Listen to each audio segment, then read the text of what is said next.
The focus of my work, my meditations, my contemplations, and reflections are mostly about the divine hierarchy. And the divine hierarchy, I find, is really the basis for understanding the reality that we live in. And it is where we begin to understand the difference between reality and delusion. So, the way that I understand it, and I think it's pretty interesting, is that the highest form of reality is a symbol, an icon, an image. Those are the things that are the most pure expressions of reality in the symbol and the icon and the image.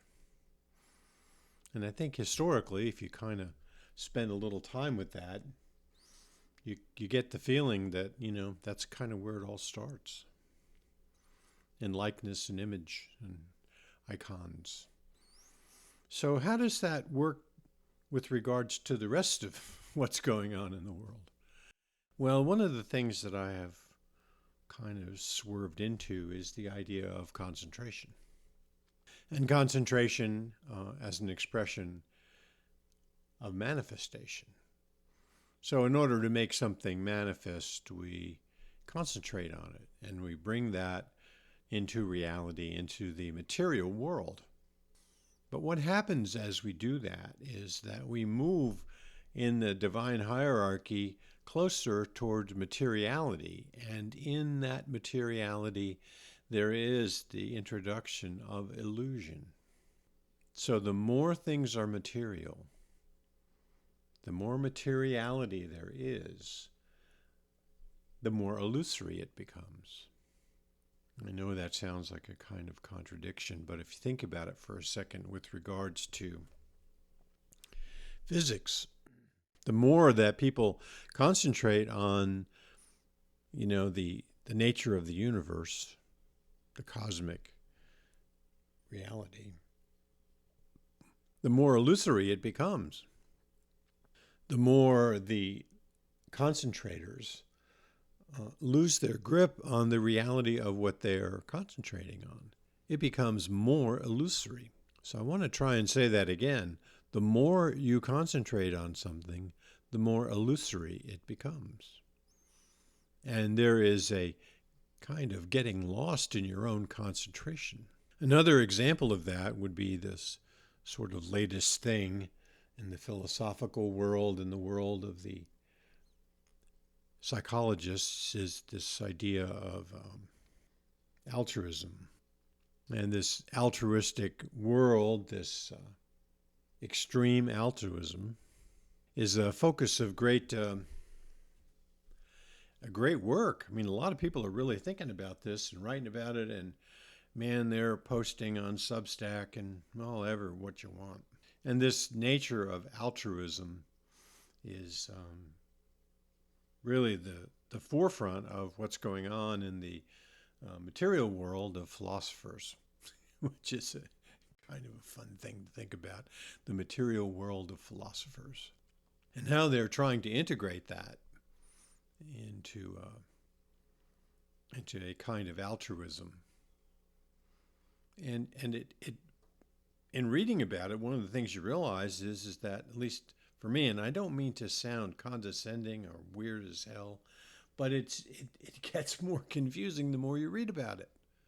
The more you read about this altruistic, it's even hard to say, altruistic yearning of our philosophers and psychologists and the learned in our social science programs, the more difficult it is to understand what the heck they're talking about.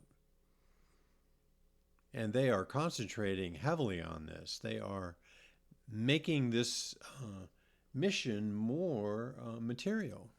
And the more they make it material, the more confusing it gets to understand. So what is the idea that I'm trying to put forth here? And that is that what we are really looking for is an experience of the divine. It's the experience. Your concentrations, your focus are not necessarily the beginnings of experience that you're going to like. The beginning of experience that are the experiences that I like come out of the symbols of the divine hierarchy, the iconic understandings of likeness that begin in the divine hierarchy. So the most powerful statement of reality, the most concrete, the most certain, the strongest, is a symbol, is an icon, is a likeness, an image. And each of those have their own kind of understandings. But when you move out of the experience of those things and you try to make those experiences material, you then move down the ladder, which takes us into the divine hierarchy. So you're moving down the ladder into more materiality, and the moment of more materiality, the less you can understand what it is that you have manifested.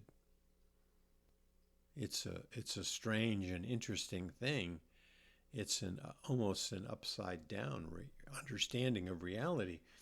It is, however, the most accurate. It's what I consider to be the most reliable understanding, is my own experience of the symbolic reality that we live in, the iconic reality that we live in, and the reality of the image that is us. And that can only be reinforced by the fact of our connection to the divine hierarchy. So it is imperative to move out into the divine hierarchy. It's not necessarily just an up thing, it's an out thing, and it's an expansion. And when we concentrate things by the force of our intellect, by the force of our focus, we make things less clear. It gets more confusing. I mean, who can be more confusing than the philosophers? I mean, some of them, you really have to give them huge credit for the sincerity of their quest to understand the nature of reality. So there are the great ones. There are the Henry Corbins and the Platos. Those are the ones that you really want to pay attention to because of the sincerity of their effort. There are those who are often their intellectual hijinks, the acrobatics of their concentrations are their flourish. And those are to be ignored, really. I mean, they are the products of their personalities. And their personalities are very mesmerized by their own focus and concentrations. So I'm suggesting that in our meditations that we engage with our angels to come to understand the things that really make up the dependable reality of our connection that occurs in the divine hierarchy through the context of symbols and image and icons. That's where the most satisfaction, the most reason for existing comes alive. So there is in this understanding of your divine calling. And your obedience to your calling is your connection with you and your angel, immersing yourselves in the realities of the divine hierarchy, which are symbolic, iconic, and imaginal.